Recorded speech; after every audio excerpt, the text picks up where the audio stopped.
Corporate Voice joins in right now. Let's welcome on board a very special guest. We've got on board with us Ravi Rajagopal, the chairman at Fortis Healthcare, joining on the show.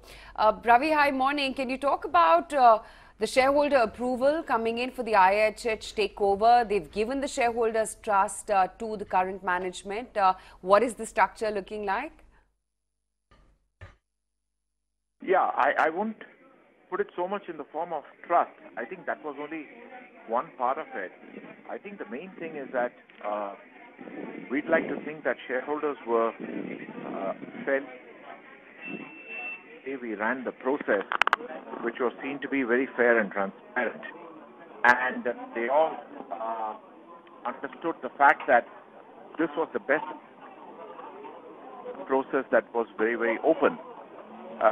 The reason we put out the reason as to who the successful bidder was with reasons why, and the unsuccessful bidder and the reasons why they were unsuccessful, I think all went to drive home the point that we ran a very open process. So there was nothing that could have been contentious. So I think it was more about the process than about the individuals. Now, the fact that there were individuals behind it was an added point. Do you think it will take 2 to 3 years before IHH benefits come in for the entities together for the combine? Do you see synergies to reflect in the results soon enough? Well, I would hope sooner. We haven't done those kind of exercises yet, certainly not in a combined way, because obviously we have to wait for regulatory approvals before we start talking about the opportunities and the benefits ahead. What I would only say at this stage is there is an international company with proven credentials coming into Fortis. They will bring their best practices, both in terms of talent as well as in patient care and delivery. There will be access to their global pool of capabilities. And the fact that they are willing to invest in the long term and are looking at India as a very strategic market for them, all goes to show that there will be very positive benefits coming. I would expect within the first 2 years itself, not 3 years. Right. The sort of response this deal has revived, does this show the growth is expected in the sector is very high and more investments would come in? I would answer the question this way. IHH is a company that's focused on primarily Asia, although they do have a large presence in Turkey as well.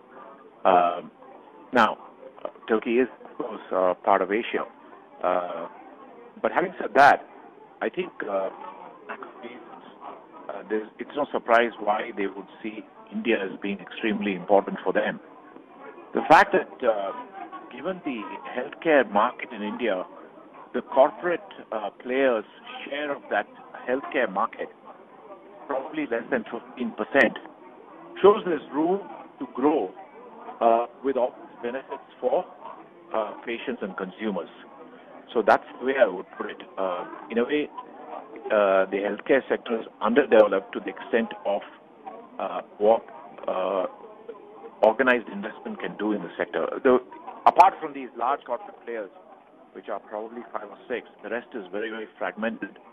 I'm not saying, therefore, there's a benefit in consolidation, but there are certainly benefits in investment, both into technology and into infrastructure.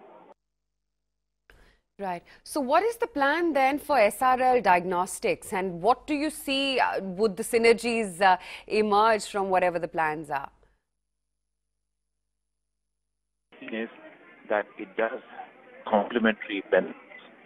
There could be some synergies going forward, and to that extent it's a nice set of complementary businesses to have, both in terms of hospitals and diagnostic care. And part of the investment that will be coming in from IHH is, of course, to buy out the current outside investors, the PE investors, and there is an obligation to do that in the next few months. And with that, you will find SRL being 85% plus owned by FHL in terms of economic interest. And again, it's the same focus on long-term strategy and investment that will equally apply to SRL. So obviously there will be benefits coming from that. Right. What's been the reaction, Ravi, of employees to the new management? Because there was some uncertainty from the doctors, etc. at least. Does this now go away? I think when you say new management, the only thing new is the new board or the reconstituted board.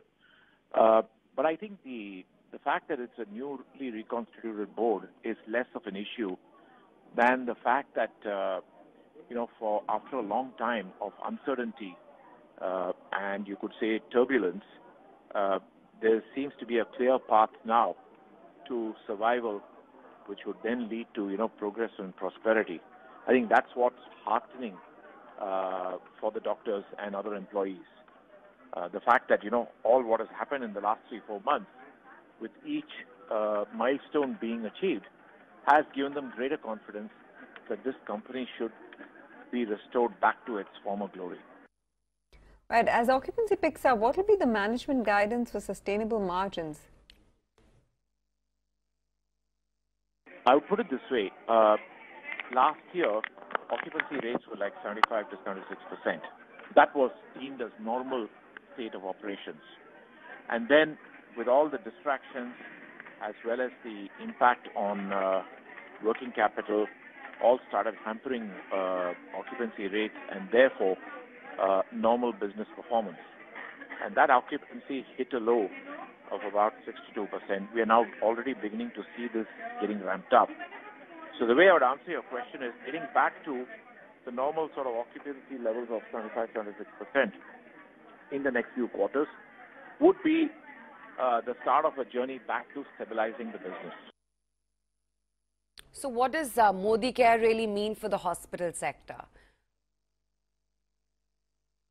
It's too early to comment. I know the related industry bodies are in active dialogue with the government.